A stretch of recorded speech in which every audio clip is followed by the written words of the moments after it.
야곱이 여러분 출생했을 때 어떻게 출생했어요? 에서와 함께 출생했잖아요. 쌍둥이로 출현했거든요. 근데 나올 때 형이 먼저 나오면서 그 발을 딱 붙잡았어. 그래서 야곱이라는 이름, 발꿈치를 붙잡다. 물론 다른 의미에서는 또 뭐가 있냐면 숙인다. 안 좋은 뉘앙스는 있지만 그런 의미를 갖고 있는 야곱 이런 뜻이죠. 히브리어로는 야곱. 이 야곱이 그렇게 등장했을 때 자신의 운명이 이제 이렇게 정해진 거예요. 둘째가 됐으니까 둘째는 뭐죠? 장자가 되지 않기 때문에 장자권을 받을 수가 없어요. 그러니까 형 에서가 사실 아버지 조부인 아브라함 이삭으로부터 내려오는 이 축복권을 이제 받게 되죠. 근데 문제는 이 에서가 자신이 누릴 수 있는 그런 축복권을 소홀히 여겼다는 거예요. 소위 장자권을 소홀히 여겼다. 그래서 히브리서 기자는 그를 불량한 사람이다. 어리석은 사람이다 라고 얘기를 해요. 왜 그렇죠? 하나님이 주신 축복을 소홀히 여겼기 때문에 그는 자신이 차지할 수 있는 그 불량의 복을 놓쳤다. 그렇게 얘기를 해주죠. 반면에 야곱은 어떻습니까? 반면 하나님의 축복을 받기 위해서 그는 어떻게 해요? 태어날 때부터 바꾸지 않은 그 열망이 있었던 것 같아요.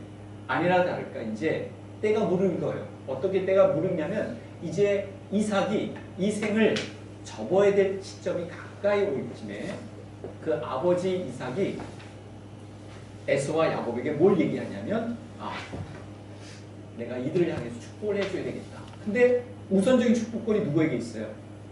에서에게 있습니다. 그래서 에서가 못마땅한 부분이 좀 있지만 그래도 장자니까 받은 축복권을 에서에게 주게 되겠다라고 해가지고 자신의 최적의 조건 가운데서 평소에 먹고 싶었던 별미를 만들어 달라고 요청을 합니다. 그것이 이제 아버지와 첫 아들인 에서와의 거래였어요.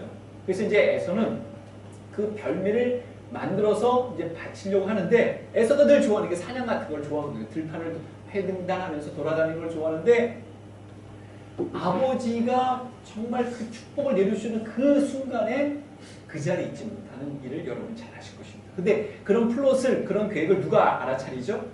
그러니까 어머니인 리브가 알아차려요. 그래서 어머니 리브가의 편애를 받고 있는, 사랑을 받고 총애를 받고 있는 야곱이 어머니의 계략 가운데서 형처럼 변장을 해가지고, 여러분 변장술이 요즘이야 뭐 화려한 할리우드 액션 배우들 보면 뭐 변장술이 대단하지 않습니까? 그 당시엔 초보적인 변장술이었지만 그 아버지가 의심하는, 정말 이 에서가 맞는지, 야곱의 목소리인데 그런 위태로운 지경을 통과해가지고 결국 그 아버지로부터 축복권을 얻어냅니다. 이게 이제 우리가 창세기를 펼치면 이제 눈앞에 보이는 부분이에요. 여러분이 다 알고 있는 내용입니다.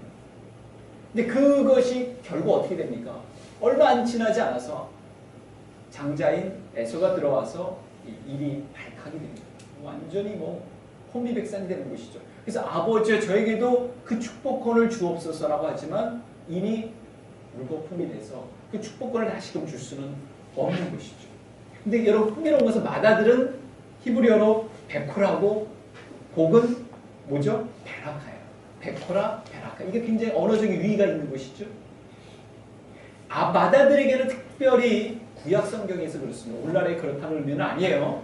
그러면 차자들은 뭐 셋째는 막둥이들은 복을 누리는 못 누리는가 그런 것은 아니고 그 당시에 하나님께서 특별히 설정해 놓은 플롯 가운데서 이제 누리는 그런 과정을 말해주는 것이죠.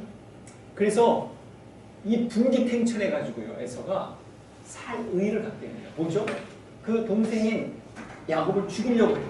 그래서 이제 동생인 야곱을 죽이려고 하니까 그 사리가 누구에까지로 전해집니까? 엄마인 리브가에까지 전해져요. 그래서 리브가가 안 되겠다 싶어가지고 이 둘 다 잃겠다 이러다가는 어떻게 이뤄요? 둘째는 정말 생명을 잃고 첫째는 그 동생을 죽인 형이 어떻게 살아가겠어요? 그래서 동생을 출가시키려고 이제 계획을 짭니다. 그래서 자신의 오빠인 라반이 살고 있는 하란 쪽으로까지 갈 수 있게끔 이제 계획을 세우고 그러고 나서 그 남편인 이삭에게 향해서 이러저러하니 가도록 합시다.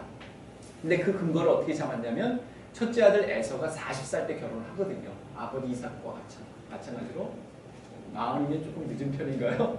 네, 마흔에 이제 결혼을 했는데 해쪽 속에 후손들과 함께 요즘으로 치자면 이방인들 믿지 않는 이제 배우자랑 결혼해가지고 너무 속을 썩이는 거예요. 그래서 이것이 늘 근심거리였어요. 그래서 아들은 우리 둘째 아들만은 그렇게 하지 말자 해가지고 어떻게 해요? 약속의 자녀들이 살고 있는 곳으로 이제 보내야 되겠다 해가지고 이제 하란까지 가게 됩니다. 그래서 여차해가지고 결국 이제 이삭이 그 아들을 보내게 되죠. 이제 보냈을 때 여러분 한번 생각해 보세요. 이제 아버지를 쫓아서 아버지 따라서 또 아버지를 도와서 이렇게 나름대로 읽었는데 떠나는 게 쉽지 않거든요. 여러분 야곱이 그때 떠났을 때가 몇 세라고 여러분 생각하세요? 17세? 27세? 37세? 47세? 57세? 67세? 77세였어요. 모르신 분들이 많으실 거예요. 중년의 낙입니다. 물론 이제 그 나이로 치면 그 당시에는 100세 좀 지나서 20대, 50대 이렇게 죽었으니까. 그러니까 여러분 보세요. 중년의 낙에 그 정든 집을 떠나는 것이 익숙한 곳을 떠나는 것이 얼마나 힘들겠어요. 여러분은 그렇게 떠나시겠어요? 그리고 또 떠나면 내가 되돌아오리라는 보장이 있어요? 그리고 또 거기 가서 신부감을 만나려는 보장이 또 있습니까?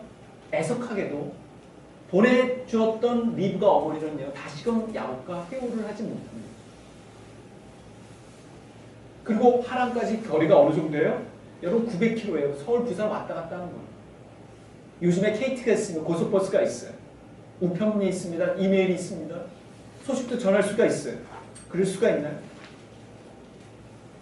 그 거리를 떠나는 거. 브엘세바에서 하란으로 가는 그 길목. 오늘 우리가 읽었던 대목이 바로 그 중에서 일어난 사건이에요. 그러니까 우리가 배경을 좀 알 필요가 있는 것이죠. 이게 쉬운 여정이 아닙니다. 그러니까 비장한 마음을 안고 가는 것. 여기 남성분들, 젊은 남성분들 가운데 군대를 갔을 때 여러분 어땠어요? 비장한 마음으로 갔잖아요. 저 같은 경우는 어머니께 다시 잘 해결하고 올게요. 왜냐면 제가 이제 원래는 저는 그 장교로 가야 될 중위로 가야 되는 상황이었는데 제가 쫄병으로 가야 되니까 이 문제를 제가 국방부에서 해결하려고 해가지고 어머니 잘 걱정하지 마시고 근데 해결이 안 된 거예요 거기서. 그래서 제가 그냥 바로 갔어요. 공주로 갔어요. 그 여성도 같이 하고 있었죠. 그러니 그때 마음은 이건 제가 사는 게 아니더라고요. 여러분 저는 그래서 야곱이 이렇게 떠났을 때 그 마음이 어떤 마음인지 알 것 같아요. 근데 여러분 이제 북쪽 하란으로 가는 가운데 150km 정도면 우리 여기서부터 대전 정도의 거리겠죠? 그때 등장합니다. 여러분 요즘에 대전으로 가면 뭐 2시간이나 3시간이면 충분히 갑니다. 막히지 않으면 그죠? 그때는 뭐예요? 걸어가죠. 오늘 우리가 찬양 불렀던 우리 예배 전에 예배 시간에 우리 불렀다고 얘기했었죠. 야곱이 돌베개에 베고자 갔습니다. 그때 야곱의 그 심정이 어떻겠습니까? 그때 바로 일어난 사건이 소위 꿈 사건이에요. 꿈 사건. 그 한 곳에서 자기가 돌을 베개 삼아서 잡니다. 거기서 뭐예요? 꿈에 등장하는 거죠. 이때 꿈이라는 것은 하나님이 특별히 그의 백성들에게 특별한 메시지를 전해주는 어떤 통로거든요. 그 조상에게 말씀하신 약속을 환기시키죠. 이 땅에 거류하면 내가 너와 함께 내게 복을 주어 함께 있어 내게 복을 주어 내가 이 모든 땅을 너와 네 자손에게 주리라. 내가 네 아버지 아브라함의 아버지는 정확히는 아니죠. 할아버지죠. 아브라함에게 약속 맹세한 것을 이루어 네 자손을 하늘의 별과 같이 번성하게 하며 어떻게 해요? 이 모든 땅을 네 자손에게 주리니 네 자손으로 말미암아 천하 만민이 복을 받으리라. 이 엄청난 약속을 하나님이 해주셔요. 여러분 복을 받은 증표로 사실은요 아브라함도 그랬고 이삭도 그렇고 큰 거부가 됐죠. 하나님이 왜냐면 여러분 자녀들을 많이 두려면 어떻게 해야 돼요? 재산이 좀 있어야 되죠. 그리고 또 후손들을 위해서 뭐를 갖춰줘야 됩니까? 예, 그걸 갖춰줘야 되거든요. 바운더리 형성해줘야 되거든요. 그래서 아브라함에게도 이삭에게도 그런 축복을 주시고 여러분 그 유명한 야곱의 이제 12지파 쫙 해가지고 소위 이스라엘이 형성이 되죠. 근데 여러분 야곱에게는요 하나님께서 특별히 더 세밀한 약속을 주셨어요. 오늘 우리가 했던 본문이기도 한데 나는 여호와이니 너희 조부 아브라함의 하나님이요 이삭의 하나님이라 내가 누워있는 땅을 내가 너와 네 자손에게 주리. 지금 누워있는 곳까지도요. 예 그렇습니다. 긴 여행 중 머문 곳까지도 하나님이 그것도 내가 너에게 주겠다. 그것까지도 내가 너와 함께 하겠다고 약속하신 것이죠. 그래서 내 자손이 땅이 티끌같이 되어 동서남북까지 흩어질 것이다. 퍼져나갈 것이다. 실제로 퍼져나갔죠. 내가 너와 함께 있어 내가 어디로 가든지 너를 지키며 너를 이끌어 이 땅으로 돌아오게 할지라. 내가 너와 함께한다. 이게 뭐죠? 임마누엘이잖아요. 임마누엘의 약속을 첫 번째 받은 사람이 이삭이고요. 그 다음에 야곱, 그 다음에 모세고요, 요셉이요, 기드온이잖아요. 그러니까 하나님의 특별한 사명을 감당하는 이들에게 하나님이 함께 하시겠다는 특별한 메시지가 임마누엘인 겁니다. 여러분 중년이 지난 나이에 이제 결혼이라는 과제를 안고 먼 길을 떠나는 야곱. 자신의 향방 운명이 일출이 될지 일몰이 될지 알지 못하는 야곱. 무엇보다도 자신을 향한 형의 분노가 하늘을 찌를 듯한데 그 문제를 어떻게 해결할지 고심되지 않았겠습니까?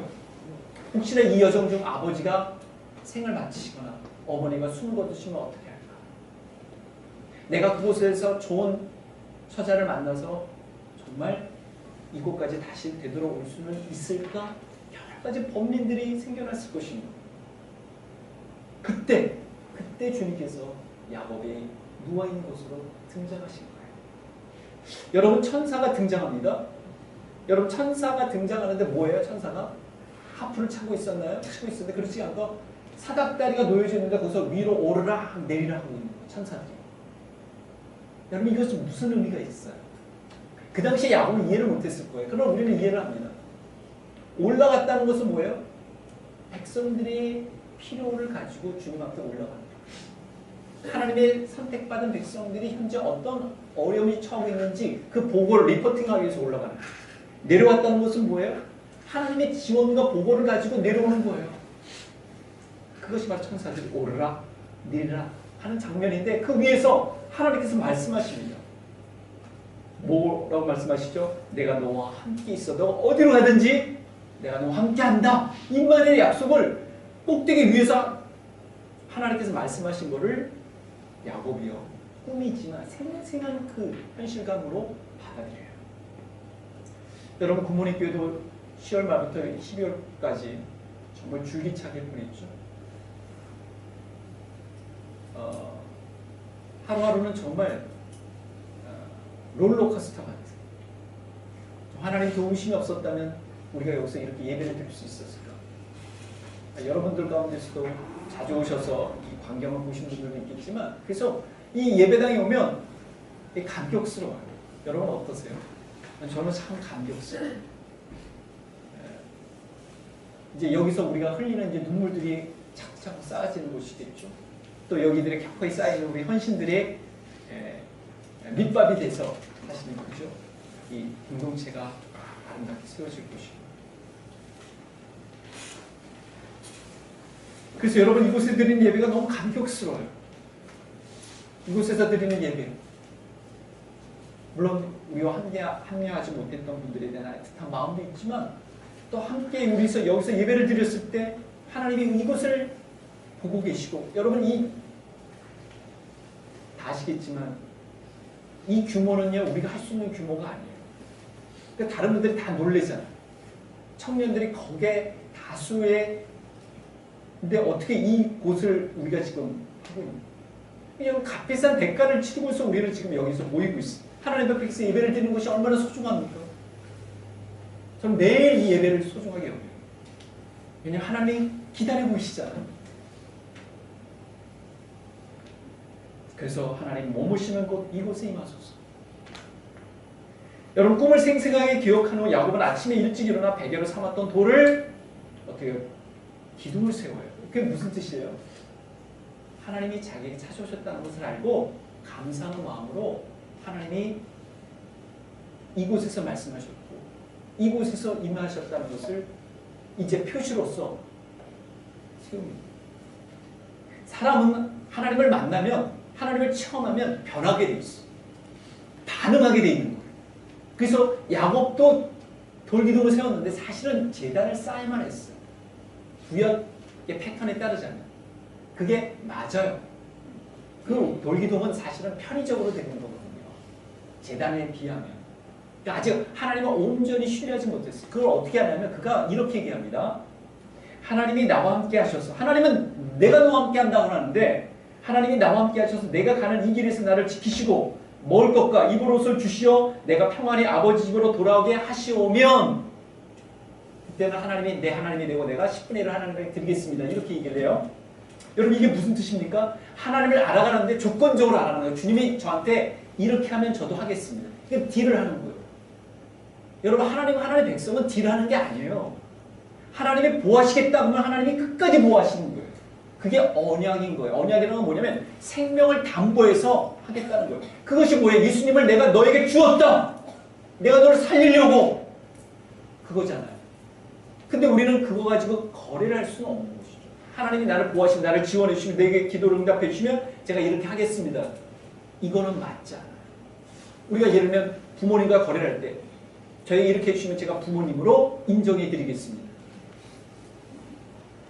이거 위험하잖아요. 이거 이상하잖아요. 제가 부모님으로 호적등본에 올려드리겠습니다. 이게 말이 안 되잖아요. 이게 넌센스죠. 근데 성도들이 그렇게 하는 경향이 많아요.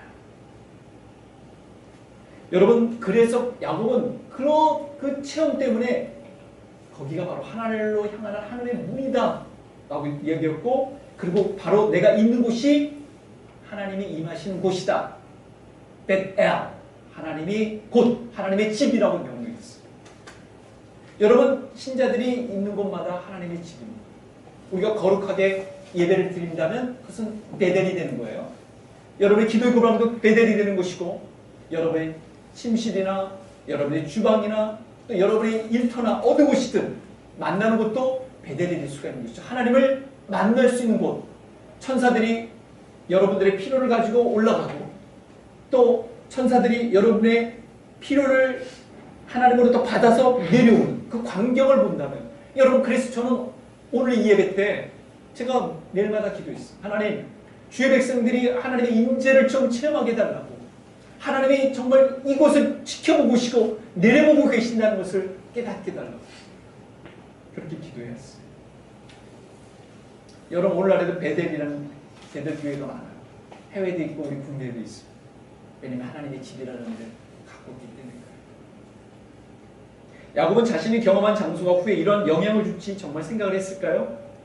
실제로 하나님은 야곱을 나중에 다시금 그곳으로 부르게 하시고 그래서 그곳에 온전한 예배를 드리게 하십니다. 하나님이 야곱에게 이르시되 베델로 올라가서 거기 거주하며 내가 내 형 에서의 낯을 피하여 도망하던 때에 내게 나타났던 하나님께 거기서 단을 쌓아 온전한 예배를 드리라라고 얘기를 하죠. 여러분 하나님으로부터 특별한 체험을 하게 되면요 예배로 지속되기 마련이에요. 또 예배 가운데 계속 지속되어야 합니다. 여러분이 놀라운 경험을 했다 할지라도 놀라운 하나님의 개입을 체험했다 할지라도 예배 안에서 그것을 확보해 놓지 못하면 아마 그 기억은 마치 공기의 수증기처럼 사라지게 되는 것입니다. 그러나 예배 때는 뭐죠? 우리를 도우셨던 하나님, 우리와 함께 하셨던 하나님을 내가 예배 가운데서 확인하는 것이죠. 야곱은 잘 당도했을까요? 잘 당도했죠. 하나님이 함께 하신다고 했으니까 그 긴 거리를 서울과 부산을 왔다 갔다 하는 거리를 잘 당도해서 결국 어떻게 누구를 만납니까? 라헬을 만납니다. 우물가에서. 그리고 자신이 그렇게 먼 길을 온 것에 대해서 통곡하면서 결국 삼촌 라반에까지 가서 삼촌의 사업장에서 일하게 되죠. 몇 년간 일하게 됩니까? 오랫동안 일하게 됩니다. 그래서 먼저 7년 동안 일한 다음에 누구를 얻게 돼요?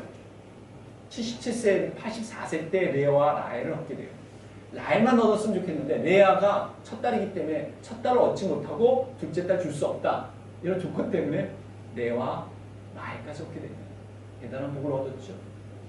그래서 그것이 너무 좋아서 라헬을 얻은 것이 너무 좋아서 7년을 더 섬기게 됩니다. 91세까지. 근데 결국 그때 한 7년간 더 머물렀을 때 14년쯤 됐을 때 누구를 얻게 됩니까? 요셉을 얻게 돼요. 요셉. 그러니까 말년에 낳은 아들 요셉이니까 얼마나 귀엽겠어요. 특별히 라헬을 통해서 얻었으니. 그래서 편애를 하게 된 배경이 거기 있습니다. 이제 떠날 때가 됐죠. 91세가 됐으니까. 근데 떠나려고 하니까 라반이 붙잡아 줍니까? 아니면 떠나라고 잘 이렇게 해줍니까? 라반이 보통 사람이 아니에요. 더 머물게 합니다. 물론 이제 야곱도 계획이 있는 것이죠. 그래서 그곳에서 나름대로 자신의 그동안은 야곱이 어떻게 해요? 용이 주도한 사람인데 웬만한 사람은 만났나요? 라반을 만났잖아요. 자기의 세월을 보낸 거예요.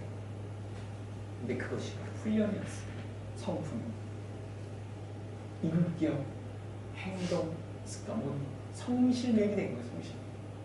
그래서 하나님께서 그걸 다 기억하시고 야곱의 재산을 풍성하게 줍니다. 되돌아갈 시점에 이르러서는 풍성하게 하죠.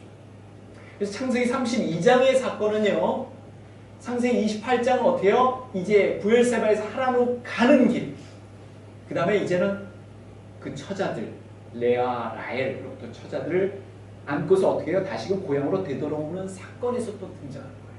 오늘 우리가 읽었던 이 두 본문은 첫 번째는 어떻게 해요? 이제 가정을 고향을 떠나서 길목에서 비장한 마음을 안고 그 다음에 또 여기 왔을 때는 불안한 마음을 안고. 왜 불안해요?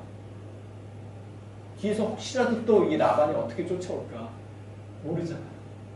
왜냐면 얘기 없이 떠났기 때문에 그래요. 라반이 너무 할지 못할 짓을 했기 때문에 이 부인들도 아버지 보기가 싫은 거예요. 그런데 이제 라반을 쫓아오잖아요. 그리고 그 문제도 잘 해결은 됐습니다. 근데 또 해결돼야 되는데 숙제가 있어요. 그게 뭐죠? 형 에서와의 관계. 이 원한 어떻게 할 것인가. 세월이 흘러 해묵은 숙제를 해결해야 되는데 어떻게 될지 고심이 번밀히 찾아온 것이죠. 그래서 야곱은요. 앞서 사절단을 보내서 혹시라도 야곱이 어떤 상황인지 보게 됩니다. 보려고 사절단을 보내요. 근데 사절단이 결국 만납니다. 그러니까 하란으로부터 이 야곱은 이렇게 오고 그 다음에 에서는 아마 이런 식으로 온 것 같아요. 그래서 만나는데 그 사절단의 얘기는 무엇입니까? 앞서 사절단은 야곱이 만나러 오는데 어떻게 와요? 400명의 대규모 환영단을 가지고 온다고 했으니까 여러분 400명은 뭐예요? 일전을 벌이겠다는 거예요. 누구와의 일전? 야곱과 일전을 벌이겠다는 거예요. 대단한 마음 각오를 가지고 온 것이고 눈치 빠른 야곱이 이걸 모르겠어요. 그러니 얼마나 신명하겠어요. 그래서 안 되겠다 싶어가지고 또 새로운 전략을 대응책을 짜잖아요. 두 패로 나눠가지고 한 패는 뭐예요? 가솔들 쪽은 먼저 보내고 먼저 당하게 하고 그 다음에 레아 쪽, 그 다음에 라헬 쪽 이렇게 합니다. 꾀를 낸 것이죠. 근데요, 이 꾀를 내도 꾀만 가지고는 되지 않아요. 그러니까 뭐합니까? 하나님께 기도를 해요. 대응책을 짜면서도 간구합니다. 뭐라고 간구해요? 아주 솔직한 기도를 드려요. 여러분, 야곱이 참 솔직합니다. 야곱의 특성은요, 솔직함이 있어요. 뭐라고 하냐면 내가 주께 간구하오니 내 형의 손에서 에서의 손에서 나를 건져내시옵소서. 내가 그를 두려워하면 그가 와서 나와 내 처자들을 칠까 죽일까 겁이 나기 때문이다. 여러분, 하나님 앞에 여러분 솔직하게 이렇게 고백을 합니까? 하나님께 자신의 처지를 솔직히 간청하고는 형의 처분을 기다리게 되죠. 그래서 형을 향해서 아주 비싼 선물들을 안겨지게 해서 주려고 특별하게 이제 배정해 나가요. 여러분, 인간적 수준으로서는 이해할 만한 일이지만 하나님께 기도하고 또 한편으로 인간적으로 생각을 합니다. 우리도 그렇지 않나요? 하나님 앞에 간절히 기도한 다음에 인간적인 수준으로 방식을 택해요. 교회에서는 하나님 뜻대로 살아야겠다. 하나님 하신 방식이 맞죠. 근데 교회만 나가면 세상 방식으로 내 두뇌는 회전되지는 않습니까? 그렇다면 이 야곱의 수준이에요. 야곱이 그랬습니다. 하나님께 온전한 신뢰를 주지 못했습니다. 그래서 일단은 이제 보내요. 이렇게 먼저 이렇게 가솔들을 보낸 다음에 그 다음에 이제 나중에 가족들과 같이 이제 야곱강 나로 개울가라고 얘기할 수 있을 것 같아요. 그걸 이제 건너는데 밤에 건넙니다. 밤에 여러분 천한 심정으로 건너지 않습니까? 그러니까 많은 생각 때문에 자기가 길을 뒤쳐졌어요. 이렇게 보낸 다음에 자기가 이제 또 그 가운데서 맨 끝에 남게 됐어요. 홀로 남게 돼서 그것도 왜 홀로 남았을까? 이런 생각도 저는 가져봐요. 이건 추정입니다. 뭐 성경학자들이 뭐라고 제안한 건 없지만 나 혼자 내 생애를 마치면 되지 않을까? 그럼 처자라도 살릴 수 있지는 않을까? 아주 비장한 마음이 더 들었을지도 모르겠어요. 처음에는 나 혼자만 죽으면 됐잖아요. 고향을 떠날 때는. 근데 지금은 어떻게 해요? 내 처자까지도 죽을 수 있잖아요. 이런 굉장히 심각한 일입니다. 위기가 아주 고조된 거예요. 그때 무슨 일이 일어나요, 여러분? 특별한 사명을 받은 주의 천사가 등장합니다. 사람의 모습을 한 천사가 등장해서 야곱에게 뭔가를 제안한 것 같아요. 성경은 그 부분에 대해서 침묵합니다. 정보를 주지는 않아요. 뭔가를 제안한 것 같아요. 뭔가에 대해서 알려준 것 같아요. 근데 야곱이 저분이 있구나 싶으니까 못 보내는 거예요. 그래서 딱 붙잡아요. 여러분 야곱이 힘이 셀까요? 힘이 안 셀까요? 우리는 에서가 힘이 셀까라고 생각하지만 야곱도 힘이 셉니다. 우리 창세기에 보면요. 26장인가 그렇게 보면 26장, 28장 그 사이를 보면 야곱이 이 우물 아귀에 있는 돌을 혼자서 옮겨요. 여러분 이거 돌을 옮긴다는 건 대단한 겁니다. 세탁기 혼자서 옮길 수 있어요? 옮긴 분도 제가 보긴 봤어요. 제 친척 중에는 세탁소기를 가지고 작은 세탁기는 하지만 4층까지 이렇게 막 대단한 힘. 근데 여러분 돌을 옮긴다는 것은 이 대단한 겁니다. 요즘도 돌을 옮기는 그런 거 있잖아요. 가장 힘센 사람 보고 하잖아요. 근데 못 보내는 거에 힘을 여러분 나이는 이제 들었지만 90대 초반의 나이지만 여러분 그거 어떻게 해요? 못 보내는 거예요 막. 그래가지고 결국 안 되겠다 싶어서 어떻게 합니까? 그의 주의 천사가 그의 엉덩이 뼈를 칩니다. 학자에 따라서는 그걸 위골이 되었다라고도 하고 쩔뚝거리게 되었다라고 얘기합니다. 너무 위골되면 이게 심각하겠죠. 쩔뚝 칩니다. 그러고 나서 뭐라고 표현하면 너 이름이 뭐냐고 얘기를 합니다. 이름은 그 정체성을 뜻하거든요. 야곱입니다. 그랬더니 야곱이라고 하지 말고 이스라엘이라. 이스라엘은 뭐예요? 하나님과 겨루어 이겼다. 여러분 정말 이겼다는 표현이 그런 의미가 아니잖아요. 예를 들면 내가 졌어. 이런 의미가 더 강하겠지. 그래. 졌다. 너가 이겼어. 이런. 그래서 이스라엘은 하나님과 씨름하여 이긴 하나님의 마음을 얻어낸 하나님의 호의를 끌어낸 의미가 있어.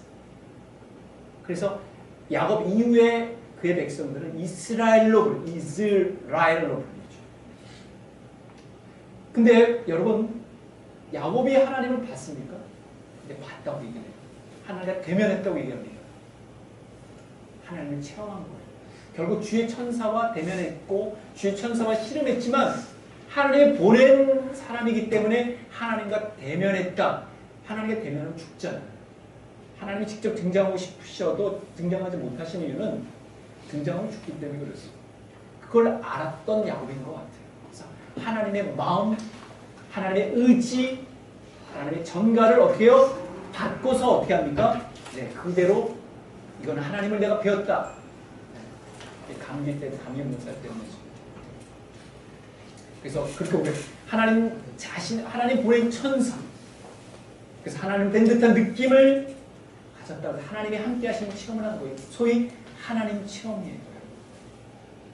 그리고 나서 이 야곱은 큰 평화를 받게 돼요. 1969년 7월 20일 우리 인류를 대표해서 달나라에 아폴로 11호가 가죠. 아폴로 8호까지는 궤도를 달을 궤도할 따름이었지만 궤도를 돌 따름이었지만 11호는 거기에 안착을 하게 됩니다. 그래서 그 유명한 닐 암스트롱 얘기가 있잖아요. 한 사람의 작은 발걸음이지만 인류의 위대한 도약이다. 근데 그 옆에 또 오늘 여러분이 보여준 그 사진의 오른쪽에 있는 사람 같이 닐 암스트롱은 커맨더고요. 말하자면 기장이고 그 옆에 부기장처럼 역할을 한 사람이 올드린 2세예요. 에드워드 올드린 2세가 달에 도착을 합니다. 사진도 찍어요. 근데 사실은 달에 도착해서 이 사람이 무엇을 했냐가 중요해요. 무엇을 했을까요? 혹시 아는 분 있습니까? 그곳에서 보자기를 꺼냅니다. 그리고 중력이 지구의 6분의 1밖에 안 되기 때문에 그가 어떤 액체를 막 떨어뜨렸을 때 이렇게 흐르면서 성찬 기부를 갖고 그래서 거기서 포도주를 붓고 거기다 이 얘기는 아내한테조차도 알리지 않았어. 그리고 아예 지구로 직접 송출하려고 했지만 그렇지도 못하게 됐습니다. 그러면서 그는 컵에 가장자리를 타고 올라온 물을 바라보면서 성경 구절을 있어요. 요한복음 15장 1절. 나는 포도나무에 너희는 가지니라. 내가 저 안에 있으면 이 사람은 과실을 많이 맺나니. 올드는 1970년대 가이드포스트에 이 사실을 추후에 2년이 지난 다음에 알렸고 나중에 나사도 이 부분을 기록해놨습니다. 등재했어요. 여러분 나사의 그 다큐멘터리를 한번 나중에 여러분 클릭해서 한번 보시기 바랍니다. 여러분 이 사람 올드린 2세는 MIT에서 학위를 받은 후 나사의 우주비행사로 뽑힌 수재였어요. 근데 그 당시 그는 텍사스 휴스턴의 한 장로교의 장로이기도 했어요. 과학적으로 꽤 영향력 있는 사람이었지만 그는 달 표면에서 바로 인류 최초로 첫 번째 성찬식을 그 교회를 대표하여 신앙인을 대표하여 거행한 사람이었죠. 바로 거기서도 하나님의 임재를 체험하고 싶었는지도 모르겠습니다. 여러분 야곱이 두 번째로 하나님의 체험했기 전에 무슨 일이 있었는지 아십니까? 사실 하나님께서 내가 너를 보호한다는 신호를 줬어요. 뭐냐면 이게 야곱이 에서를 만나러 갈 쯤에 누구를 만나냐면 하나님의 군대를 만납니다. 엄청난 군대를 딱 만났는데 야곱은 그걸 그냥 지나쳐버려요. 오, 굉장한 군대인데 저 보니까 인간의 군대가 아니야. 하나님의 천군 천사들이 이루어지는 하나님의 군대네. 그래서 마하나임으로 불러요. 근데 마하나임이구나 라고 생각을 했지 그 군대와 나와 상관이 없다고 생각한 거예요. 하나님이 그를 보호해 주시려고 여차하면 에서가 400명, 4,000명을 데려와도 꼼짝 못할 수 있게끔 해주려고 준비해 놓으셨는데 그걸 잊어버린 채 그냥 내려간 거예요. 그리고 그 사건 가운데서 어떻게 해요? 하나님이 그 종을 통해서 알려주신 것이죠. 여러분 그 사건이 일어난 다음에 하나님을 체험한 다음에 야곱은 어떻게 해요? 용기롭겠죠. 소망스럽겠죠. 그리고 이제 갑니다. 내려가죠. 그 다음 누구를 만나니까 에서를 만나요. 에서가 상봉합니다. 상봉하면 어떤 일이 일어났을까요? 고륙상쟁, 피 터지는 혈육간의 전쟁이 일어났습니까? 아닙니다. 야곱은 에서가 저 멀리서 오자마자 에서가 오는 것을 보자마자 어떻게 해요? 넙죽넙죽 절을 합니다. 나 죽었다. 그게 아니라 용서해 주세요, 형님. 용서해 주세요, 형님. 에서는 막 달려옵니다. 칼 가지고 들어오나요? 사랑의 심장을 가지고 와서 부둥켜 안고 서로 통곡을 합니다. 한 사람은 분노했고 한 사람은 불안했죠. 이때 그 모든 것들이 다 잠재워집니다. 여러분 이 화의 배경에는요. 하나님이 함께 하셨기 때문에 하나님이 개입하셨기 때문에 야곱의 그 불안했던 처지, 막막했던 처지 가운데 임재하셨기 때문에 가능했던 것이죠. 문제 해결에는 하나님이 개입하셔야 막막한 문제 해결에는 주님이 도우셔야 가능함을 보여주는 것입니다. 하나님은 그의 백성들이 여전히 신실하다는 것을 이 불가능한 사건 가운데서 주님이 알려주셨습니다. 여러분 하나님이 친히 택하신 백성들에게 하나님이 얼마나 촘촘하게 개입하시고 간섭하는지 여러분 아십니까? 그것이 구약에 있는 이야기. 그 이야기들 여러분 다 알고 계시잖아요. 근데 문제는 그것을 놓쳐버린 겁니다. 하나님은 신실하신데 우리는 신실하지 못한 거죠. 여러분 두 번의 하나님 체험 사건을 통해서 야곱은 하나님께 대한 신뢰가 커갑니다. 그래서 결국 이제 신뢰가 닫을지는 하나님께서 이제 너가 됐어. 제대로 예배가 드릴 때가 됐어. 하면서 어디로 데려오려고 해요? 베델로 데려오고. 여러분 놀라운 사실은 여러분 신앙적으로 이 도약할 때는 언제냐면요. 여러분이 하나님 앞에 온전하게 예배를 드릴 때요. 하나님 온전하게 여러분의 마음을 드릴 때입니다. 그건 주님을 만날 때예요. 그 주님이 만나주시는 거예요. 그럼 하나님이 살아계시다는 걸 알아요. 누가 설명해 주지 않아도 하나님이 나를 사랑해 주신 거, 나를 기다려 주셨구나. 나와 함께 하신다는 걸 압니다. 근데 그러기 전까지 힘들 거예요. 그러기 전까지는 왔다 갔다 할 것입니다. 그러나 그때부터 주님을 만나게 되면 짐은요, 문제는요, 더 이상 짐도 아니고 문제가 아니에요. 왜냐면 그 도우셨다는 하나님, 아브라함과 함께 하셨다는 하나님, 이삭과 함께 하셨다는 하나님, 야곱과 함께 하셨다는 하나님이 네 하나님이 되니까. 그래서 부모님을 만났던 그 하나님이 내 하나님이 돼요. 이것이 바로 이제 내 간증이 되는 것이죠. 내 찬송이 되는 것이죠. 그래서 이제는 돌기둥이 아닌 무엇을 쌓아요? 단을 쌓습니다. 제대로 예배를 드리는, 여러분 단을 쌓는 것은 정말 힘든 거예요. 돌기둥은 돌 끌어당겨서 세우면 되지만 단은요, 촘촘한 성품이 필요한 것이죠. 수고가 필요한 거예요. 그렇지만 그 수고를 할 만한 가치가 있는 거잖아요. 하나님께 드릴 것이니까.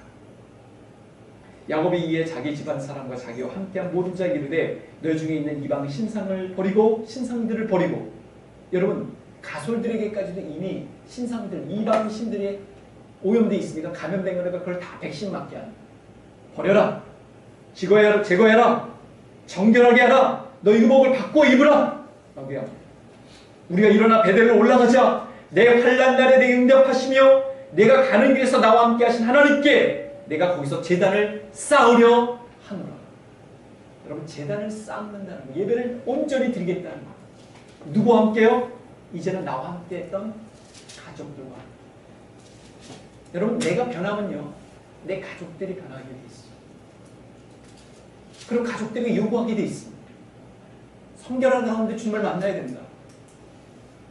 예전에 제가 한번 말씀드렸죠. 청년시대 저희 어머님이 점검하는, 복장 점검, 심지어 헌금까지도 점검을 했어요. 헌금이, 이 종이가 예전에는 여러분 이게 빳빳한 거를 미리 바꿔야 돼요. 하나님 앞에 헌금을 해야 돼요. 여러분 율법이라고 생각하세요? 그 당시엔 제가 율법이라고 생각했어요. 근데 지금 나중에 보니까 그게 정성이라는 걸 알게 됐어요. 대단하셨구나. 그래서 은행에 토요일날, 금요일날 미리 가는 거예요. 목요일날 가서 그걸 빽빽한 돈으로 바꾸는. 여러분, 그거는요, 하나님을 경외하고 하나님을 사랑하지 않으면 그거 못하면 흉내도 못 내죠. 그거 그렇게 하자는 게 아니라 그런 마음이 삶을 바뀝니다. 여러분, 오늘날에도 우리가 주일 예배 장소에 오는 이유가 있습니다. 뭐죠? 그것은 우리가 주님을 만났잖아요. 주님의 음성을 들었잖아요. 주님을 접했잖아요. 주님 인재를 체험했잖아요. 그 전에 우리 주님께서 우리를 향해서 갖고 계신 신실한 약속들에 대해서 우리는 충실하게 응답할 필요가 있습니다. 여러분 한 주간 우리는 주님만을 만나지만, 뭘 주중에 만나는 분들도 있지만, 여러분 우리가 건강하게 만날 수 있는 얼마나 놀라운 일입니까? 하나님의 은혜 아닙니까? 여호와께 감사하라. 그는 선하시며 인자심이 영원합니다. 우주인 올드윈은 아폴로에 승선하기 전에 달에 착륙하게 될 터인데, 이 예정된 거예요. 아폴로 11호는 그런 기량을 갖고 있었어요. 달에 착륙하게 되면 이게 정말 기념적인 사건인데, 내가 기념적이 여긴 이 사건의 현장 가운데서 어떻게 특별한 일을 행할 것인지를 그가 다니고 있는 목회자한테 의뢰를 해요. 목사님께. 목사님, 어떻게 하면 좋겠습니까? 그 목사님이 그 얘기를 듣고 있다가 뭘 건네준 거예요? 성배, 성찬기구로 건네준 거예요. 거기 가서 하나님의 임재를 선포하는 거예요. 예수 그리스도의 희생과 예수 그리스도의 사랑을 증거하는 겁니다. 날 표현했어요. 그는 그걸 받아서 직접 그걸 가지고 어떻게 우주선에 탑승해가지고 거기서 내려서 그곳에서 머무는 시간 가운데서 먼저 내리자마자 풀고 했어요. 그 기록을 제가 여러분한테 직접 보여드린 거예요. 이 기록 문헌 좀 찾으려고 또 애를 많이 썼습니다. 여러분, 그래서 휴스턴 장로교회는요, 당시 달에서 올드린이 사용한 그 잔을 그로부터 받아서 매년 7월 20일이면 일요일날, 가장 가까운 일요일날을 달의 만찬의 달, 달에서 행한 성찬의 달로, 성찬의 날로 기념하게 된 것이죠. 여러분, 신앙인이 머문 것은 하나님이 임재하시는 곳이 됩니다. 할렐루야. 여러분 믿으셔요? 여러분 그렇게 하나님 앞에 예배를 드리는 곳 바로 이 날이 우리 하나님께서 임하신 곳입니다. 그래서 우리가 머무고서 하나님의 임재를 나타낼 준비를 갖출 필요가 있어요. 여러분 하나님 우리의 상계에도 개입하실까요? 우리 그렇다고 믿습니다. 분명한 에서의 삶 가운데서도 하나님이 등장하셨다는 것은 없지만 야곱의 삶 가운데는 등장하셨다는 것이 여러 번에 걸쳐 특징적으로 주어져 있습니다. 왜 그럴까요? 에서는 하나님 주신 축복을 소리 여겼기 때문에 하나님이 주신 기회를 헐값으로 여겼기 때문에 여러분 누군가는 정말 예배를 드리고 싶어도 누군가는 헌신하고 싶어도 누군가는 성경을 읽고 싶어도 누군가는 교제를 하고 싶어도 못하는 우리의 북녘 땅에 사는 혹은 또 무슬림 지역에 사는 사람들도 얼마나 또 우리는 상대적으로 얼마나 큰 축복입니다. 하나님의 축복을 소리 여긴 채 자신이 좋아하는 일에만 집중하여 살아간 에서와 달리 집을 떠나 생고생하게 될 야곱을 향해 그리고 생고생하게 된 야곱을 향해 이미 마련해 주신 축복을 야곱은 거머쥔 거예요. 그 체험을 하게 한 것이고 여러분 하나님이 특별한 시기에 여러분에게 특별한 체험을 하게 하실 거예요. 근데 그때는 고통스러운 기간일 수도 있어요. 그래 잊지 마셔야 되고 하나님이 함께 하신다는 징표로서 여러분에게 하신 것이지 특별한 체험들만 우리에게 기억해 주려고 하신 것은 아닙니다. 여러분 하나님의 아브라함, 이삭, 야곱에게 이루어주시겠다는 그 약속이 실제로 야곱에게 이루어졌어요. 야곱의 그 삶이 오늘 우리가 불렀던 찬양 가운데 찬송 가운데 이렇게 기록된 거 아닙니까? 내 고생하는 것 옛 야곱이 돌베개 배고자 같습니다. 꿈에도 소원이 늘 찬송하면서 죽게 더 나가기 원합니다. 야곱이 잠깨 일어나 돌단을 쌓은 것 본받아서 숨질 때 되도록 늘 찬송하면서 죽게 더 나가기 원합니다. 여러분 우리가 힘겨운 시절을 거칠 때 주님은 야곱에게 등장하신 것처럼 우리의 삶 가운데도 등장하실 수 있습니다. 그리고 말씀하실 것입니다. 내가 너와 함께한다. 두려워하지 말아라. 내가 너에게 향한 계획을 이룰 때까지 내가 너를 떠나지 않을 것이다. 여러분 우리가 의식하든 의식하지 않든 간에 주님은 우리의 삶 가운데 함께 하십니다. 문제는 우리가 야곱처럼 제대로 볼 수 있는가? 제대로 붙들 수 있는가? 야곱은 다행히 꿈에서 본 것을 기억해냈고요. 그리고 그 하나님의 종과 실험할 수 있었어요. 축복을 하지 않으면 제가 떠나보내줄 수 없습니다라는 간절함이 있었어요. 오늘날 우리가 그런 간절함이 있다면 우리 예배 가운데서도 우리는 야곱이 경험했던 체험을 할 줄 믿습니다. 그런 체험이 우리를 더 견고하게 할 것입니다. 야곱이 그랬던 것처럼. 기도하시겠습니다.